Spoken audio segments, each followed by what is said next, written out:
So, to all Americans in every city and far, small and large, from mountain to mountain, and from ocean to ocean, hear these words. You will never be ignored again. Your voice, your hopes, and your dreams will define our American destiny, and your courage and goodness and love will forever guide us along the way. Donald. Let this quote set for the rest of this story.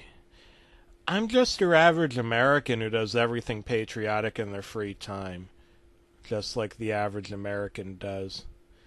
Coca-Cola, French fries, playing with my balls. The best thing about being American is getting into politics. Now, I hate the Cheeto Man just like every millennial does. I mean, what the fuck? Those sunglasses?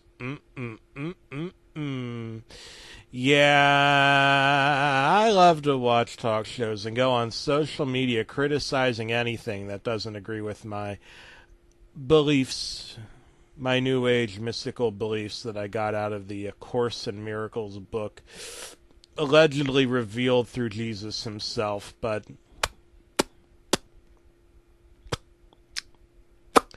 anyway, I was watching The View and they were talking smack about Donald Trump and other weird sex facts you probably read from Cosmopolitan, because that's what the fuck you're into, you fucking weirdo. What the fuck is wrong with you? Like, you know what? Just, like, wear a shirt that doesn't have a stain on it and stop eating TV dinners, 3 meals a day, and maybe a girl actually go out with you. I don't care if they're just yapping old chickens. They have the same views I do. It would be nice to attend a taping of The View, I said to myself as I hope I'd randomly get tickets of this show. I'm better than a lot of people, to be honest. I heard a loud knock at my door. I opened it and saw no one, but I looked down and saw an envelope. I opened it and it was a weird letter. It was written in the Comic Sans font, oh no, with the rainbow coloring. Congratulations! You won a free ticket to a taping of The View. Please attend the taping at 5 p.m. today. Can't wait to see you there. Today? The fuck? I was finding this suspicious because I have brain problems, and I normally don't get tickets from random events, other than in my spam folder. I automatically assumed it was my neighbor, Jorge Jetson, because you assume these things about Jorge Jetson. I popped my head from my fence to see if he was doing any evil things.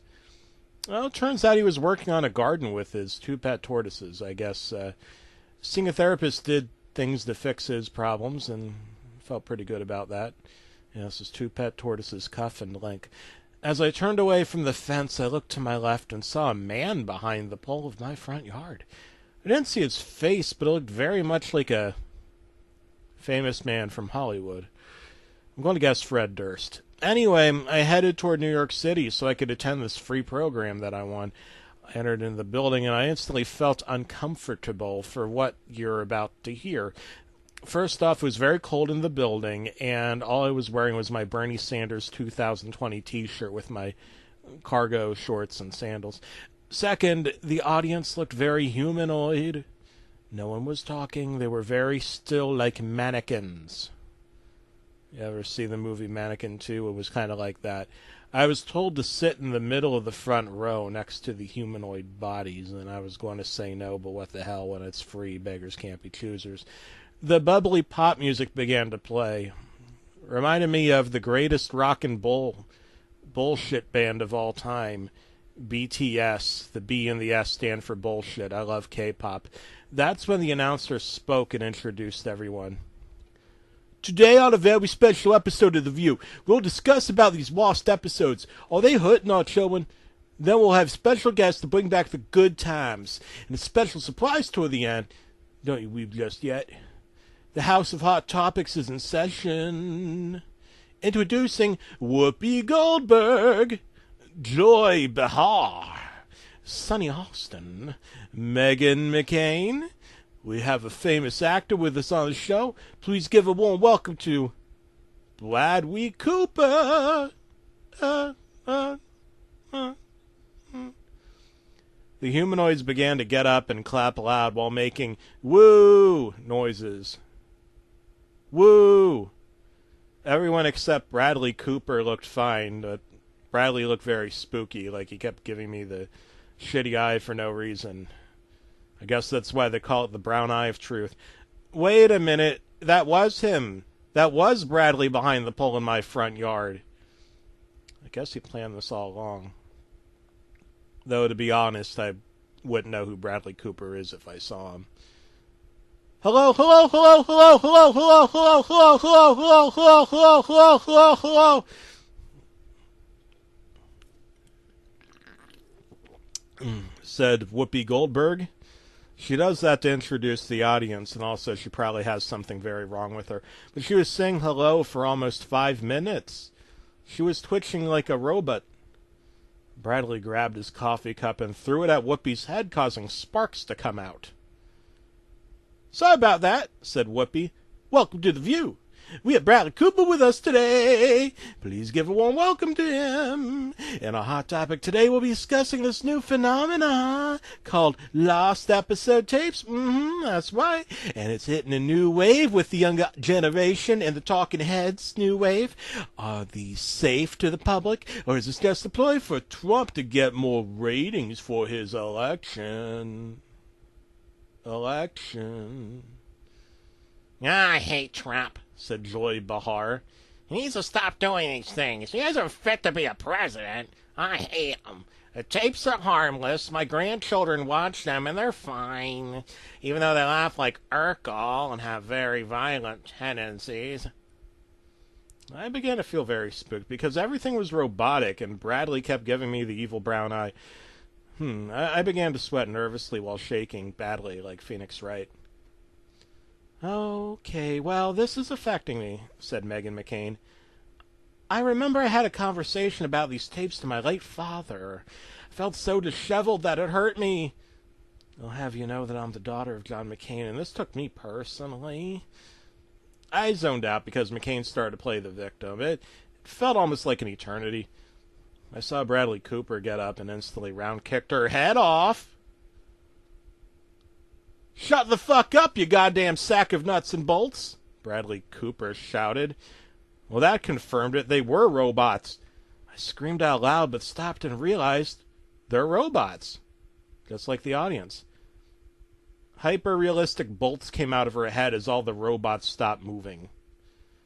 Why are you doing this? I screamed. I loved you in that movie where you had the fake baby. You know? Bradley Cooper walked straight over to the mysterious curtain I forgot about and removed it. It was a pool full of shark-infested water and a long rope above the pool. I looked up and, well, let me put it to you this way. There was a black guy wearing glasses, so I'm guessing it was Urkel. Oh, my gosh. And it was Jorge Jetson. Oh, really? Bradley tied them up together, and he was going to kill them. It's not supposed to work this way. It's supposed to be the other way around.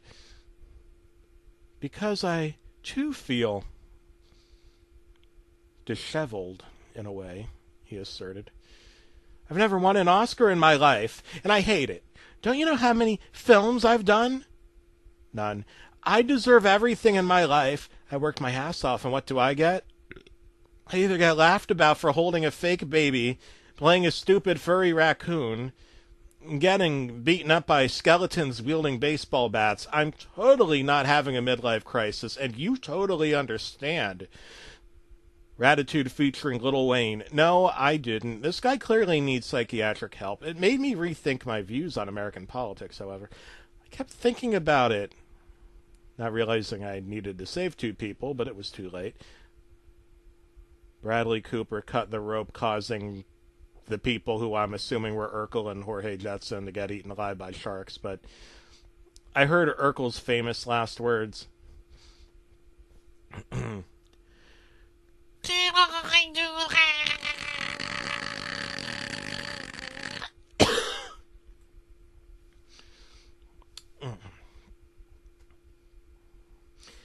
He allegedly screamed, "Oh no, you just gotta trust me." His hyper-realistic blood was showing up in the salty water. I began sobbing so hard that I got on my knees, not knowing what was going to happen to me next. What a waste of salty liquid. I felt something on my head, and when I looked up, it was a gun to my head, and I was going to die. Salty liquid gun, there's nothing going on there, no metaphors.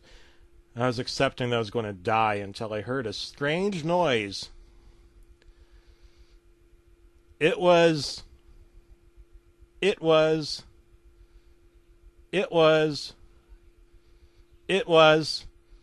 Oh, what the hell? Let's just say it was George the Ostrich. He swooped down and scratched Bradley Cooper in the back.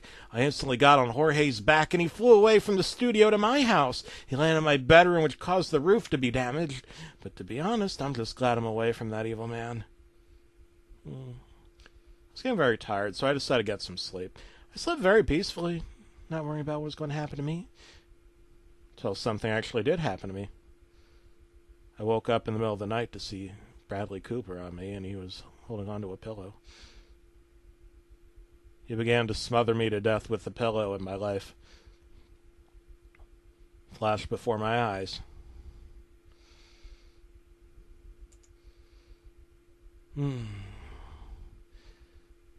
G-D bless these United States of America.